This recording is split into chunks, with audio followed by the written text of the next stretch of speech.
अस्सलाम वालेकुम स्टूडेंट्स जी। आज है जी हमारे पास चैप्टर नंबर 1 10th कंप्यूटर का। देखें जी शॉर्ट स्टार्ट किए हुए थे हमने जो चैप्टर के शॉर्ट। अब देखें जी शॉर्ट आ गया आज हमारे पास नेक्स्ट फोर।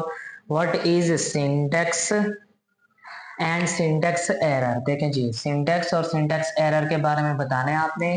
सिंटेक्स का मीनिंग मतलब पहले मैंने आपको बताया था, ये वर्क करता है जिस तरह से आपके पास ग्रामर होती है इंग्लिश की या उर्दू की, और ये वैसे, और एरर का मतलब होता है आप लोगों के पास गलती। A set of rules. देखें ये सिंटेक्स की डेफिनेशन है पहली। Set of rules for writing programs, वो असूलों का मजमुआ जो आप कंप्यूटर प्रोग्राम लिखने के लिए यूज करते हैं इन प्रोग्रामिंग लैंग्वेज। प्रोग्रामिंग लैंग्वेज में इज कॉल्ड सिंटेक्स। तो इसको किसका नाम दिया जाता है जी? सिंटेक्स का। ठीक है, सिंटेक्स मीन्स ग्रामर या सेट ऑफ रूल्स।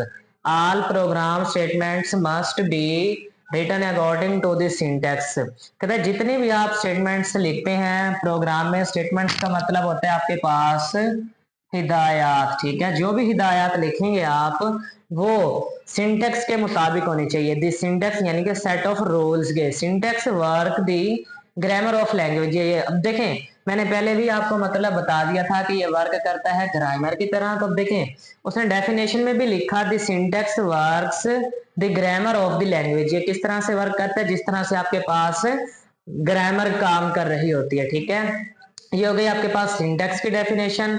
नेक्स्ट है जी आपके पास सिंटेक्स एरर की। Syntax error occur, syntax error आपके पास आएगा व्हेन, कब? रूल्स ऑफ प्रोग्रामिंग लैंग्वेजेस, जब आप प्रोग्रामिंग लैंग्वेजेस के rule are not follow in program, यानी कि जो भी प्रोग्राम आप टाइप करते हैं लिखते हैं और उन रूल्स को, जो रूल आपको बताए गए यानी कि सिंटेक्स के मुताबिक, वो आप फॉलो नहीं करते अपने प्रोग्राम में। The compiler detects syntax error, compiler जो है इन एरर को डिटेक्ट करता है। डिटेक्ट करने से मुराद क्या है आपके पास? कि इनको फाइंड आउट करके दिखाता है। ठीक है, डिटेक्ट का मतलब पहले भी हो चुका। ठीक है, तो अब ये था सिंटेक्स और सिंटेक्स एरर में, यानी कि सिंटेक्स ग्रामर, और फिर जब आप उस ग्रामर को फॉलो नहीं करते तो जो आपके पास गलती आएगी वो क्या कहलाएगी? Syntax error. What are reserved and header files. तो अब देखेंगे रिजर्व्ड है पहली definition. Reserve words has predefined. Pre का मतलब होता है पहले से तारीफ किया गया। ठीक है, पहले से तारीफ किया गया। ठीक है, प्री प्री पहले, और डिफाइन का मतलब तारीफ किया गया। मीनिंग इसका मतलब एंड पर्पस, पर्पस का मतलब होता है आपके पास मकसद, यानी कि इसका मतलब और मकसद पहले से बयान कर दिया जाएगा प्रोग्रामिंग लैंग्वेज।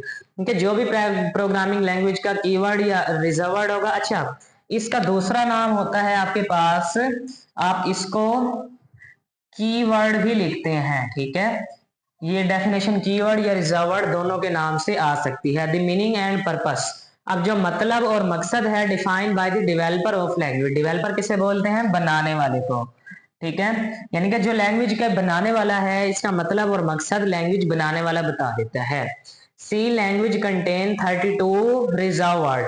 अब सी लैंग्वेज में जो है आपके पास इंपॉर्टेंट बात है, एमसीक्यूज में भी पूछी जा सकती है कि सी लैंग्वेज में कितने आपके पास रिजर्व वर्ड होते हैं, तो आपका आंसर होगा जी 32। ठीक है, C language contain dash reserve word, तो आप 32 को टिक करेंगे क्योंकि इसमें टोटल तकरीबन 32 कीवर्ड या रिजर्व वर्ड यूज किए जाते हैं। सच एज एग्जांपल के तौर या मिसाल के तौर पर इफ एल्स, डबल और चार, ये एग्जांपल है आपके पास किसकी?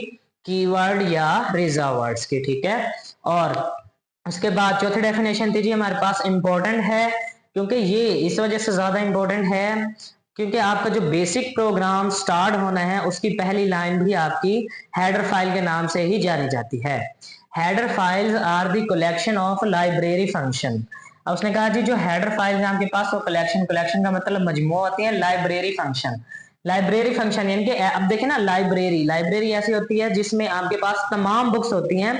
आपको किसी भी किस्म के हवाले से नॉलेज का अगर गेन करना हो तो आप इजीली गेन कर सकते हैं। ठीक है, तो लाइब्रेरी फंक्शन ऐसे फंक्शन होंगे जिसमें जो भी काम करने का तरीकाकार है वो पहले से बनाकर बताकर रख दिया होगा।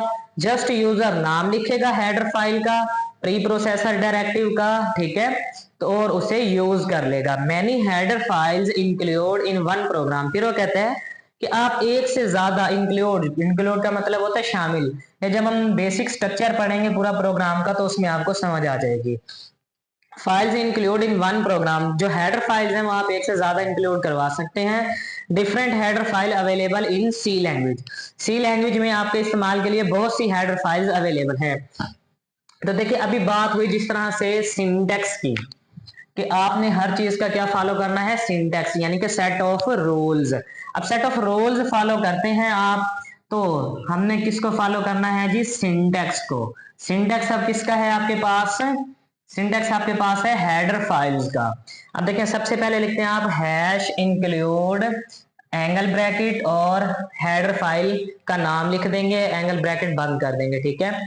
ये है सिंटेक्स। अब देखिए सिंटेक्स को फॉलो कैसे करेंगे, देखिए हैश आ गया आपके पास, उसके बाद इंक्लूड एंगल ब्रैकेट और हेडर फाइल का नाम। अब देखें यहाँ हैश क्या है, ये पहले भी स्टार्टिंग पॉइंट है आपके पास, ये स्टार्टिंग पॉइंट मींस शुरू होने वाला नुक्ता है। इंक्लूड का क्या मतलब होता है, शामिल करना। शामिल कर दो, क्या शामिल कर दो, जो इन ब्रैकेट्स के अंदर लिखा हुआ है, इन ब्रैकेट्स को नाम दिया जाता है एंगल ब्रैकेट्स का, ठीक है। तो जो कुछ भी एंगल ब्रैकेट्स के अंदर लिखा होगा वो आपके प्रोग्राम में शामिल कर दिया जाएगा। अब जिस तरह से यहाँ आपके पास stdio, देखें ये स्टूडियो नहीं है, स्टूडियो अगर ये होता तो इसके स्पेलिंग होते STUDIO। तो ये आपने डिफरेंस रखना है, क्योंकि अगर आप स्टूडियो लिख देंगे STDIO की जगह तो फिर आपके पास एरर गलती आएगी, ठीक है। अब ये STDIO होता क्या, ये होता है जी स्टैंडर्ड,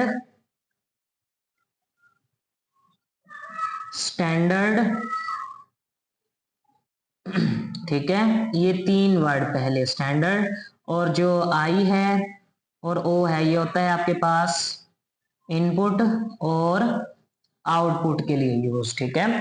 तो देखें स्टार्ट पॉइंट लिया आपने, इंक्लूड शामिल कर दो, क्या शामिल कर दो, जो ब्रैकेट में लिखा हुआ है क्या, stdio.h, यानी कि स्टैंडर्ड इनपुट आउटपुट वाली फाइल्स जो हैं वो आपने इंक्लूड करवा देनी है। और ये जो h है आपके पास, ये आप यूज करते हैं हेडर फाइल्स के लिए। अब हेडर फाइल्स क्या थी, जिसमें आपके पास प्री डिफाइन, जिसमें नहीं हेडर फाइल्स थी आपके पास जिसमें आपके पास प्री डिफाइंड लाइब्रेरी फंक्शन मौजूद थे, ठीक है।